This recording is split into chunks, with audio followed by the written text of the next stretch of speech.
mais aussi quel plaisir de parler devant un public aussi attentif, aussi généreux dans ses applaudissements, et d'être là pour dire tout le respect, toute l'admiration que nous devons tous à sa sainteté le Dalai Lama.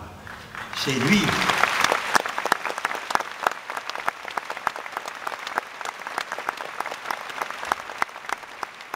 C'est lui qui, dans quelques minutes, va nous offrir encore, pour la 3e journée à Toulouse, la richesse de sa sagesse et la joie qu'il nous procure lorsqu'il va nous parler du bonheur.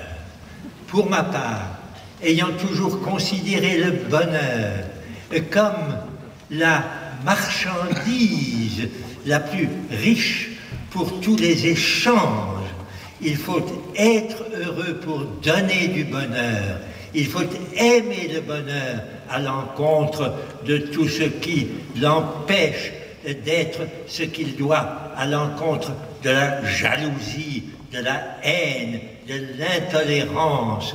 Nous devons écouter le message du Dalai Lama avec le souci de mêler la sagesse de l'Orient et la sagesse de l'Occident et faire de ces deux grands ensembles du monde d'aujourd'hui un ensemble harmonieux, fondant sa légitimité sur les textes fondateurs de la Charte des Nations Unies, adoptée il y a maintenant 66 ans à San Francisco par les peuples victorieux de la Deuxième Guerre mondiale.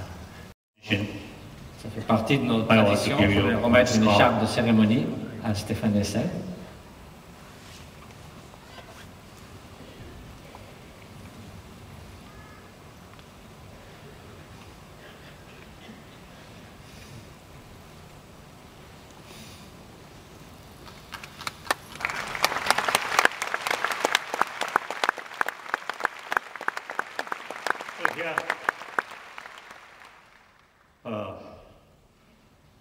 There's sort of a history of this tradition.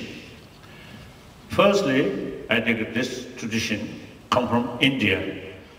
Now, when we visit, to some teacher temple or guest, I mean, they usually see people, they receive you with shawl. Shawl, yes. Scarf. Shawl. So that's the original sort of that tradition, come from India. Then this material made in China.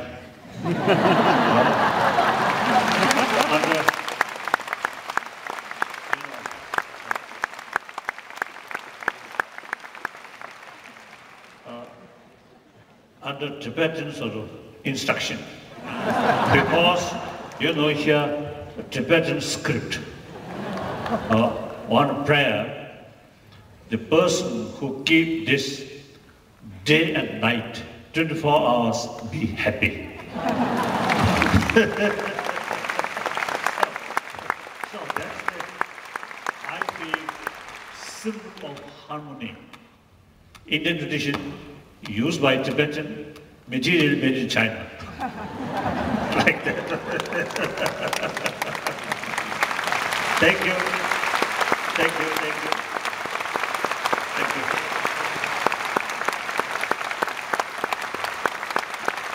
Thank you. Donc, je voudrais dire quelques mots à propos de l'écharpe blanche que je viens d'offrir à Stéphane Hessel. En effet, traditionnellement, cette écharpe blanche est offerte en Inde, la tradition remonte à l'Inde. Lorsque l'on va dans un temple ou que l'on rencontre un maître spirituel, on lui offre traditionnellement une écharpe de soie. Donc la coutume remonte à l'Inde. Le matériel est fabriqué en Chine. Sur cette soie sont inscrites des paroles tibétaines qui disent que celui qui reçoit cette écharpe, puisse-t-il, jour et nuit, 24 heures sur 24, jouir du bonheur. Et donc, en quelque sorte, cette tradition remonte à l'Inde. Les écharpes sont fabriquées en Chine et utilisées au Tibet. Et donc, c'est un excellent symbole d'harmonie entre les peuples.